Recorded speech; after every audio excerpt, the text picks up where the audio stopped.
Eu quero saber se tem alguma gestante aí. E se você já organizou a malinha da maternidade. Hoje a gente vai conversar com a Flávia, que é Baby Organizer. Bem-vinda ao nosso programa novamente. Obrigada. Conta para nós um pouquinho sobre essa maravilha que se chama malinha da maternidade. Sim. Que gera tantas dúvidas, o que levar, quantos looks eu devo levar, conta tudo para nós. A mala de maternidade é um momento também muito legal, muito especial para a família, né? Então ali você já vai concretizar que o bebê está chegando. Então hoje eu vou falar um pouquinho sobre a mala do bebê, mas a gente tem a mala de maternidade também da gestante, né? E da pessoa que vai acompanhar. Em relação à mala do bebê, é importante você ter também um planejamento com ela, com todos os itens que você vai levar. Então, se planejar, ter tudo, uma listinha feita. Mas o mais importante, se você já sabe a maternidade que você vai ter o bebê, é você entrar em contato com a maternidade. Algumas já disponibilizam no site a lista dos itens que elas desejam, né, que a gestante, né, que leve no dia. Por quê? Porque pode ter uma mudança de umas para outras, então é importante você ter a lista da maternidade que você está que você já está direcionado para que você vá ter o bebê. Então, uma vez tendo a lista em mãos, você vai começar a fazer o seu planejamento daqueles, todos as roupinhas, né, os itens do enxoval que você vai levar em relação ao bebê. Algumas coisas que eu indico, que eu acho que vale muito a pena, você tem uma mala em casa que você utiliza para viagem, ou uma mala mesmo dessas pequenininhas, eu trouxe até uma aqui para mostrar. Essa mala, ela atende bem no dia de você levar.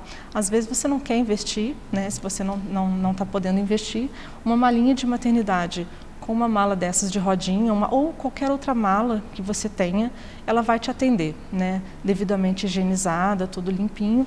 Então, ela vai ser a sua mala de maternidade para o bebê. E ali ela vai comportar todas as pecinhas que você vai ter que levar na maternidade, né? Outra coisa importante também que eu trouxe são os organizadores. Então, as roupinhas, quando você for fazer a seleção, então, a primeira troca, a segunda troca, então ali vai ter o body, a calça, né? Então, você já deixar separadinho nos organizadores. Uma vez que elas estão separadinhas, você coloca aqui a primeira troca, saída de maternidade, coloca o nomezinho do bebê e ali dentro da mala ele vai estar organizado. Qualquer pessoa que estiver ali te auxiliando, até mesmo, né, alguém da sua família ou alguém do hospital que for pegar a roupinha para trocar o bebê ali, vai saber, como está tudo organizadinho, vai saber achar, né, digamos assim. Então, são duas dicas que eu acho interessante você ter. Um organizador que pode ser o organizador que você tenha. Algumas pessoas gostam de fazer personalizados, né, com o nome da criança. Outros gostam de fazer de uma forma simples, com algum material de plástico que tem em casa também devidamente higienizado, para poder fazer ali guardar, né, as roupinhas e todos os itens, porque tem que ser uma coisa muito bem organizadinha e muito bem higienizada, né? E ali você vai ter tranquilidade, né, por volta das 34 semanas, mais ou menos, não existe uma regra, né? Mais ou menos um direcionamento ali, já é bom estar com a malinha encaminhada, né? A gente sabe que a gente vai para o hospital às vezes achando que, por exemplo, muitas mulheres se programam para ter um parto normal e acaba não conseguindo. Sim. E aí acaba saindo do que a gente planejou. Sim. Então a gente tem na mente o que a gente gostaria de colocar, qual roupinha, como que vai ser. Só que se a gente coloca tudo ali na mala, depois amamentando, se recuperando de uma cirurgia, a gente não consegue mais pensar com as mudanças de hormônio ali no corpo. Então, quando a gente tem tudo organizadinho, já está tudo escrito. Sim. Qualquer pessoa pode ir ali e te ajudar. Então, assim, como você falou, uma pessoa do hospital, a mãe, a sogra, o marido, quem estiver acompanhando, já vai abrir a mala, já está tudo separado, não está tudo misturado. Pega uma meinha, agora pega um body. Tá, mas o que é body? Tem marido que não sabe nem o que é um body. Sim. Então, tá tudo ali, pega o saquinho que diz primeira troca. Deu, tá ali escrito, primeira troca, alcançou o saquinho e deu. Hoje é saída da maternidade, o saquinho que diz saída da maternidade, segunda troca. Então fica, quando as coisas estão organizadas, é menos um estresse. Sim. É menos uma coisa para se preocupar. E por que com 34 semanas? Pra gente ter tempo, para não deixar para cima da hora, porque a gente não sabe, voltando, né? É uma caixinha de surpresa. A mulher pode entrar em trabalho de parto a qualquer momento. Sim, então já está tudo organizadinho, já está tudo separadinho. E aí a gente pode curtir os momentos, curtir até o estresse que vem, curtir até as dificuldades, curtir o amor, as novidades. Então, eu acredito muito nessa parte da organização, que é fundamental para tudo. E a roupinha, quando a gente vai fazer a organização, ela já tem que estar devidamente lavada com os produtos que são indicados para o bebê, respeitando também as etiquetas das roupas. Algumas pessoas gostam também de passar. Então, depois que isso já está concretizado, já está tudo prontinho, ali por volta de 34 semanas, algumas pessoas preferem antes, outras depois, é uma média mesmo, você já fazer esse preparo, porque é um momento muito bacana, que você curte, né? Você está ali, você vai curtir aquele preparo, você já vai sentindo ali um pouquinho que está chegando o momento. Então, é um prazer, principalmente quando está tudo bem planejado, bem estruturado. Então, vira um prazer fazer a malinha de maternidade, vira um prazer você curtir esse momento, e é o que você falou, de uma forma bem leve, porque aí você vai estar se programando, né?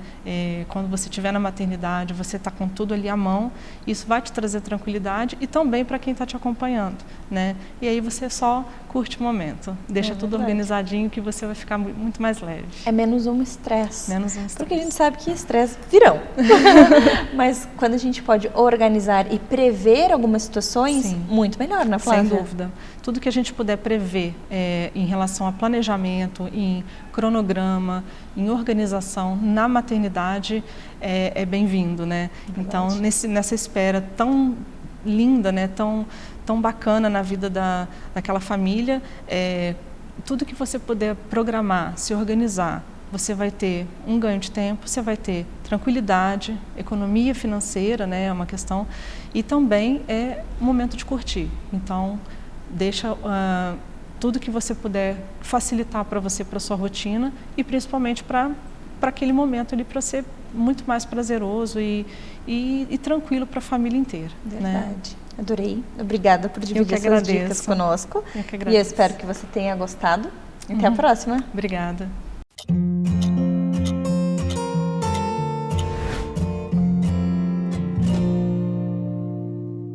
Vamos conversar com a Lise, a nossa fisioterapeuta lá da Life Neurodesenvolvimento. Bem-vinda novamente. Obrigada, Mari. Sempre um prazer estar contigo e com vocês. Sempre bom te receber aqui, aprender com você. E eu quero saber o que você preparou para hoje. Qual o assunto de hoje? Hoje nós vamos abordar a osteopatia no autismo, no TEA, que pouca gente fala e que pode ser um recurso muito interessante no tratamento das pessoas com transtorno do espectro autista. Olha só que legal. Então, hoje em dia, a gente já tem um profissional que trata os nossos autistas com osteopatia, é isso? Isso. O que pouca gente sabe é que a osteopatia, ela também pode ser visceral, trabalhar as vísceras. E nós receberemos em novembro uma profissional de Londres, na Inglaterra, uma osteopata, a doutora Iona Bramati, que desenvolveu um método amplamente difundido na Europa, chamado método Bramati, em que foi observado ao longo de 20 anos de estudo com crianças do espectro autista, que a manipulação visceral, ela acarreta em benefícios para a flora intestinal. E como na região do intestino nós temos a questão da absorção dos nutrientes, da serotonina, né? Então, toda essa manipulação traz uma regulação intestinal que reflete no comportamento dessas pessoas.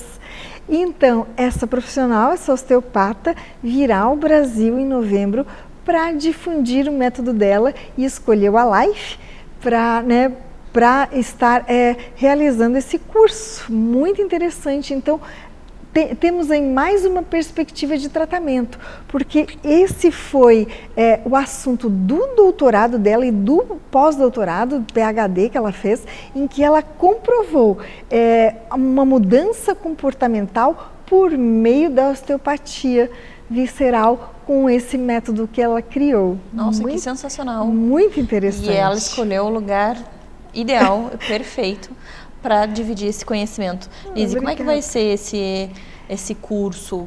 Então, que profissionais podem participar? Como é que vai funcionar? Vai ter uma inscrição? Vai ser só para profissionais da área da saúde? Só para osteopatas? Como que vocês estão organizando isso? Isso. A princípio, para osteopatas, né, ela tem toda a metodologia dela e a forma de aplicar o curso, de divulgar o conhecimento. Então, é realmente para osteopatas. Mas, a partir desse momento, acredito que com a formação desses profissionais, né, nós teremos, então, mais esse recurso, não só na Life, mas acredito que no Brasil inteiro, porque nós esperamos pessoas do Brasil inteiro, profissionais de todo o Brasil, para poder melhorar a qualidade de vida dessas crianças. E, inclusive, ela nos orientou que ela tem todo um manejo especial para acalmar essas crianças e permitir o toque. O que isso por si só já desperta muita curiosidade, né? Porque é uma intervenção assim que ela falou, não, eu consigo conquistar os pacientes e fazer com que eles me permitam ter o toque na área abdominal, na região abdominal. E, inclusive, ela diz que acalma, ela tem toda uma metodologia especial que faz com que essas crianças se acalmem. Achei muito interessante, muito válido. Sensacional. E saber que outros profissionais terão acesso a essa metodologia, poderão incluir esse tratamento nas suas consultas, nas suas intervenções, eu acho muito válido. Então, osteopatas de plantão. Isso.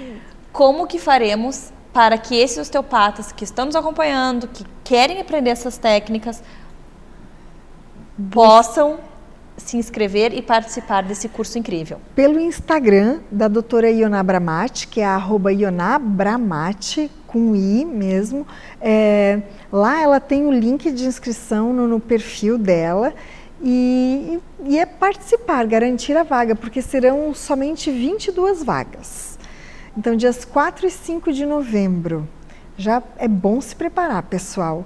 E as mamães já comecem a pedir para que os profissionais que atendem os seus filhotes, né, busquem por essa informação, porque pode ser mais um recurso muito interessante para a gente proporcionar saúde e regulação, né, para essas crianças. Adorei, Liz. Obrigada, viu, por trazer essas informações, por estar sempre buscando profissionais qualificados, por treinar tantas pessoas e por fornecer, né, proporcionar às famílias que buscam a Life diversos tratamentos e tudo que há de mais novo, de tecnologia, de conhecimento, você sempre encontra lá na Life, porque a Lizzy está sempre buscando profissionais qualificados, tecnologia e tudo que há de mais moderno, pensando nas nossas crianças. É verdade, é feito com muito amor mesmo, né, de coração para coração. A gente quer um mundo melhor. Eu que agradeço. Viu? Obrigada por tudo que você faz pelas crianças. Eu que agradeço. Até a próxima. Prazer, até a próxima.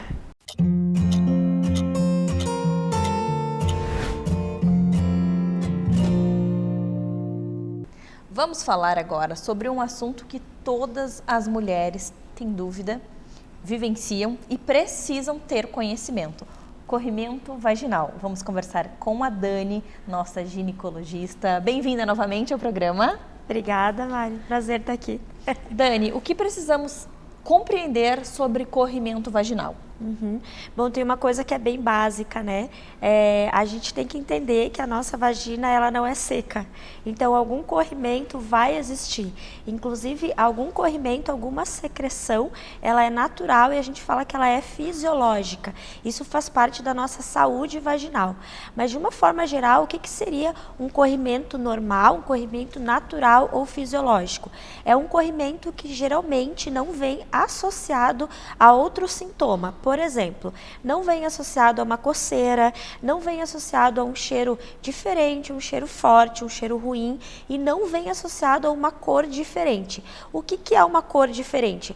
Uma cor esverdeada, uma cor acinzentada, ou quando também não vem muito bolhoso, um corrimento muito espesso. E geralmente quando tem essas outras características, isso é um corrimento alterado. Então o que é um corrimento normal? Um corrimento que geralmente não tem associação com cheiro forte, não tem associação com coceira, não tem associação com alguma mudança de padrão. Então isso geralmente é normal. Então lembrando que a gente precisa ter algum corrimento vaginal para que sinalize a gente que, opa, a saúde dessa mulher está em equilíbrio, está tudo bem. Esse é um dos principais fatores. Até porque a gente sabe que quando a gente tá com a área íntima seca, a gente precisa hidratar, a gente precisa de um tratamento para lubrificar a região. Então aí já mostra o quanto essa lubrificação é natural, é válida e precisa estar acontecendo, né, Dani? Sim, tem uma outra coisa que muita gente fica em dúvida, são as mulheres que, por exemplo, não fazem uso de nenhum hormônio, seja pílula anticoncepcional, seja de hormonal, seja injeção.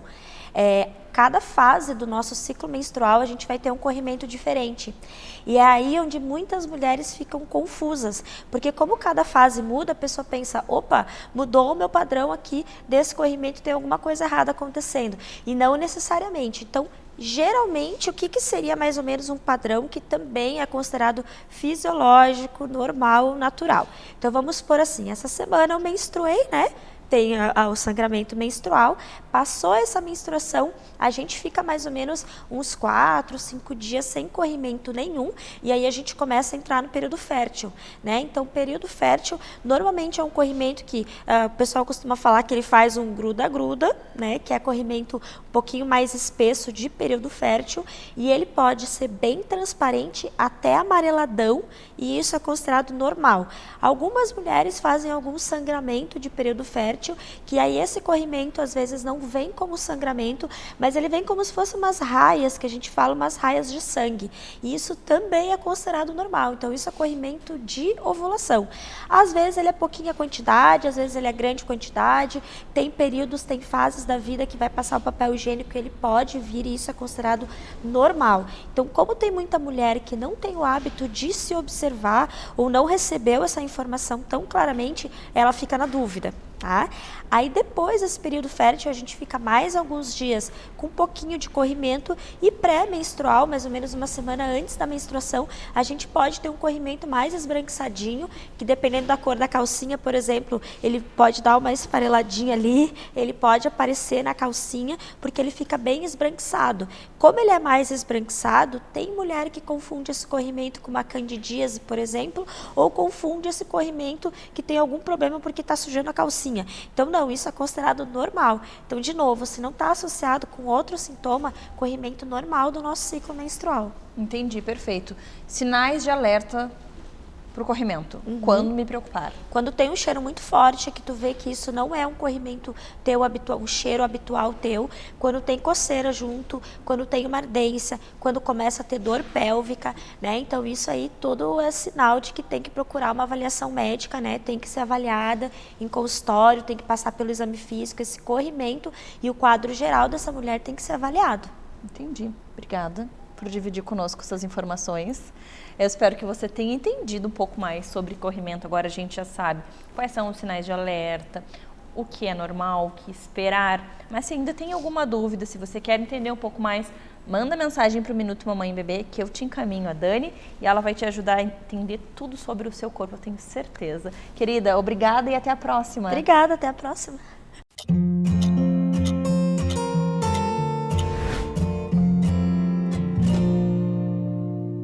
Quais são as principais dúvidas na puberdade? Óbvio que quem vai nos ajudar a entender e responder, nos contar quais são essas principais dúvidas é a nossa endocrinologista pediátrica, a doutora Lide. Bem-vinda novamente. Tudo bem, Mari? Tudo bem, querida? Conta pra nós, então, o que surge no consultório quando a gente pensa em puberdade. Tá bom. Então, puberdade é um dos focos, né, do atendimento do endócrino pediatra no consultório. É uma dúvida muito frequente dos pais, né? Principalmente das mães de meninas. Mas vamos começar falando que seria uma puberdade, então, normal, né? Porque normalmente os próprios pediatras ou as mães procuram a gente para ver, será que a puberdade está legal do meu filhinho, está normal, está na idade certa? Então, o que seria o normal, gente? Na menina, o desenvolvimento da puberdade seria a mama e os pelinhos a partir dos 8 anos de idade. A média, 9, 10 anos, geralmente elas já estão, né? Mas a partir dos 8 seria normal. E nos meninos, a partir dos 9 anos de idade, tá? Geralmente a média, 10, 11 anos, eles começam na puberdade, mas a partir dos 9 já seria normal. Nos meninos, atenção que a puberdade ela fica um pouquinho mais escondida. Porque geralmente o primeiro sinal é o aumento do testículo. E o testículo, né, fica um pouquinho escondido. Na menina, geralmente é o aumento da mama. E a mama é mais visível, né, na roupa. Então, normalmente os meninos, assim, às vezes a família acaba não percebendo o início da puberdade. Nos meninos, a gente tem o aumento dos testículos, seguida do aumento do pênis e dos pelos, né? E a menina, geralmente, a gente tem o aumento das mamas e também seguida do aumento dos pelos pubianos e axilares, tá? O odor axilar, normalmente, ele vem nesse processo, tá? Às vezes, o odor axilar pode vir antes ou um pouco depois, mas, normalmente, ele está ali nesse processo. Então, isso seria uma puberdade normal, certo? E, geralmente, o início da puberdade, ele é acompanhado de um aumento da velocidade de crescimento. Na menina isso já ocorre desde o início, então a menina começa a entrar na puberdade, já começa a dar um estirão de crescimento, e no menino isso já acontece mais na metade da puberdade. Então ele inicia a puberdade e vai indo e de repente ele dá um estirão de crescimento, tá? Então isso seria o normal, né? E, geralmente nas consultas a gente avalia, então, o estadio puberal, a gente examina a criança, né? Às vezes os meninos têm dificuldade, né, em mostrar as partes, como a gente brinca, mas a gente examina, a gente vê a altura e o peso, né? E a gente avalia essa questão do crescimento também comparando com a altura dos pais, né? Para ver essa questão do estirão de crescimento, se está de acordo com a família, né? E sempre na história a gente avalia a questão da genética, né? Então, por exemplo, famílias em que a mãe menstruou mais cedo, ou as mulheres da família tiveram uma menstruação mais precoce, chama atenção a gente ficar mais de olho nessa menina, né? E também no menino, que ele pode ter uma puberdade mais rápida, né? Tá? Mais dúvidas que surgem no consultório. Então, depois a segunda dúvida, quando realmente o menino ou a menina estão se desenvolvendo mais cedo, por quê? Né? Mas por quê? O que aconteceu? Essa é a dúvida mais frequente. A gente sempre tem uma causa, né? Por quê? Nem sempre a gente identifica, tá? Na verdade, assim, 90% dos casos das meninas é um quadro, a gente chama de idiopático. Idiopático é que a gente não identificou uma causa específica. Nos meninos, assim, às vezes até 50% deles a gente encontra uma causa. E geralmente não é uma causa, vamos dizer assim, muito legal. Muitas vezes pode ser um tumor, um cisto, né? Ou então uma causa orgânica de causa da puberdade precoce, né?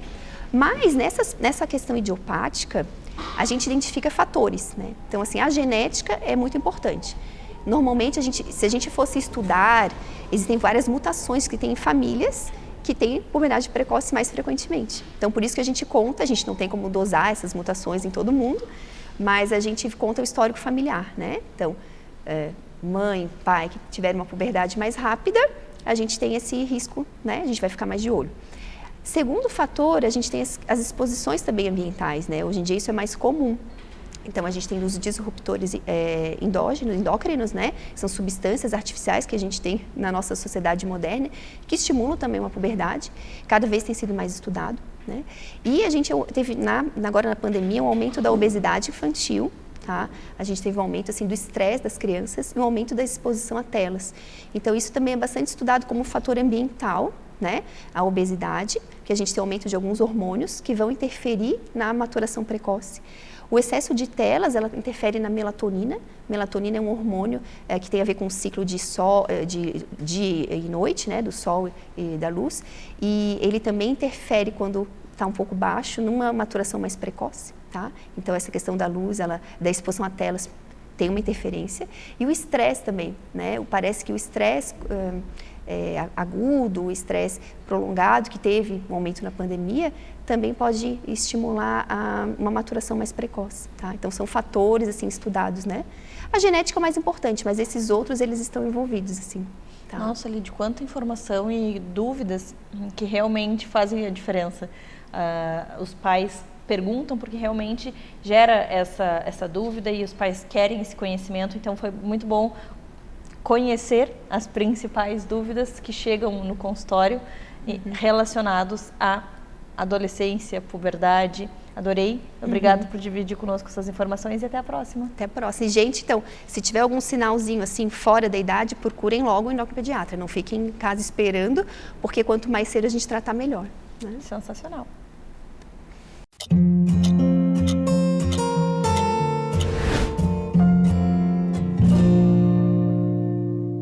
Vamos conversar agora com o nosso neuropsicopedagogo do Minuto Mamãe Bebê, o Leonardo, sobre ABA. Você já ouviu falar sobre esse assunto? Nosso neuropsicopedagogo vai trazer informações sobre e nos explicar quando que essa técnica é aplicada. Bem-vindo novamente ao nosso programa. Olá, pessoal. Boa tarde. Boa tarde, Mariana. Boa tarde. Bom, obrigado pelo convite mais uma vez. E, bom, o que é a ABA? A ABA ela é a análise do comportamento aplicado e ela é uma metodologia de intervenção muito comum na psicologia para determinados casos de dificuldade de responsividade social e especialmente o transtorno do espectro do autismo. Então, a gente sabe que quando a gente busca ajuda para uma criança, para um autista, a gente tem várias terapias, várias possibilidades. Quando que é indicado utilizar essa ferramenta? Quando usar a ABA para o auxílio, para a terapia, enfim, para acompanhar essa criança? Muito boa pergunta. Bom, é interessante a gente bater uma coisa, que a ABA não é a única metodologia de se trabalhar. Existem outras, mas é uma metodologia que tem se mostrado muito interessante, tem se mostrado muito eficaz. Ela é a análise do comportamento aplicado porque, em primeiro lugar, ela faz uma análise, ela gera dados que vão poder ser avaliados para dizer isso está dando certo ou não está dando certo. É do comportamento porque ela altera, ela pretende promover uma melhora do comportamento. No caso do autista, ele tem dificuldade de responsividade, então ele procura alterar o comportamento, a responsividade social. E aplicada porque ela não é exatamente uma teoria para a gente ficar divagando, ela é realmente um elemento a ser usado na prática para melhorar a situação do elemento do autista ou de outras necessidades especiais que pode ser empregado. Por exemplo, eu tenho empregado um caso de Down também. Bom, por que usar? Quando usar?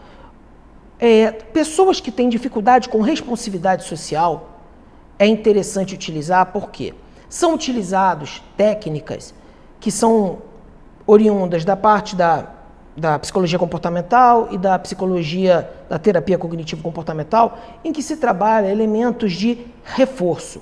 Nós vamos reforçar comportamentos. E o reforço desse comportamento na ABA visa primordialmente o quê? A responsividade, que é a capacidade da pessoa com o TEA, ela responder corretamente ao estímulo. No caso, você vai fazer com que ela responda. Ela é uma pessoa que às vezes não responde, você fala com ela, ela parece não estar ouvindo, né? Só que nós vamos trabalhar reforçando, premiando, parabenizando para que essa criança, até esse adulto, ele possa se sentir motivado a responder o maior número de vezes e responder de uma forma de melhor qualidade. Nós vamos procurar empregar elementos para trazê-lo para o nosso, entre aspas, o nosso meio, fazendo com que ele mude a percepção dele, ele veja como algo positivo. Uma das teorias que existe em relação ao autismo é de que o espaço interneuronal, que os neurônios não se tocam. O neurônio pré-sináptico está aqui trazendo neurotransmissores e o pós-sináptico está aqui. Existe um espaço entre eles. Esse espaço, o neurotransmissor passa de um para o outro e ele vai ser aproveitado, ele vai ser captado e ele capta e gera prazer. Essa captação gera prazer e o prazer traz consigo a atenção, porque você presta atenção naquilo que te gera prazer, ou o prazer agora ou vai te gerar um prazer depois. Mas esse espaço, no caso do autismo, uma das linhas diz que esse espaço é maior, então parte desses neurotransmissores não chega. Como ele não chega, a percepção do prazer, ela é diferenciada. No caso, dependendo do nível de autismo, a pessoa não tem uma resposta adequada porque ela não tem prazer com aquilo. Ela não vê o porquê fazer aquilo. Então, nós, através do ABA, nós vamos trabalhar uma forma de reforço, fazer com que a pessoa se sinta bem em responder adequadamente. E como melhora? Como que a gente pode notar as melhoras, o que acontece? Bom, através dessa estimulação que nós vamos fazer, o que vai acontecer? A primeira coisa, a percepção de quem está sofrendo essa interação através do ABA, ela vai melhorar, ela vai passar a entender as pistas. Isso é, aquela pessoa que está demonstrando, está fazendo uma cara de que não está gostando do assunto.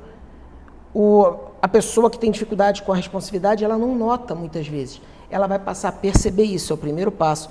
Em seguida, ela vai ter a cognição disso. Ela vai interpretar aquela cara de que não gostou ou que gostou do que está acontecendo.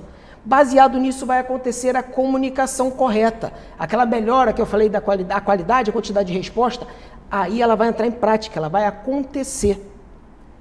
Vendo tudo isso dar certo, nós chegamos à situação do quê? Da motivação. Isso vai aumentar a motivação dela em ter essa participação junto aos outros. Ela nunca vai deixar de estar no espectro do autismo, ou nunca vai deixar de ter algumas dificuldades que são relativas, que nós vemos em outras atipias neurobiológicas.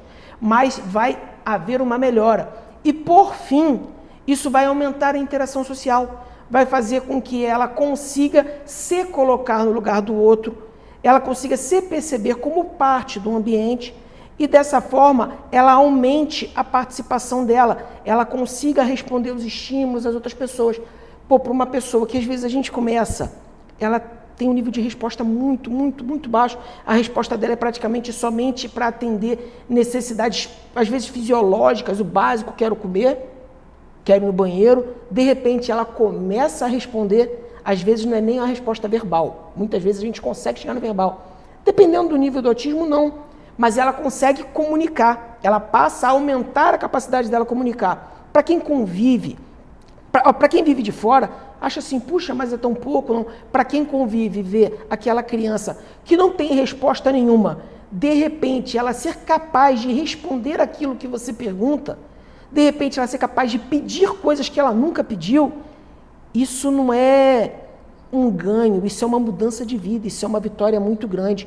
Isso é abrir um mundo novo para os pais, para aqueles que convivem com a criança e para essa criança também, porque ela vai ser um cidadão, ela tem que participar da sociedade no futuro. E quanto maior for a capacidade dela interagir com ela, a sociedade, mais ela vai estar se apropriando de ser o quê? Um cidadão.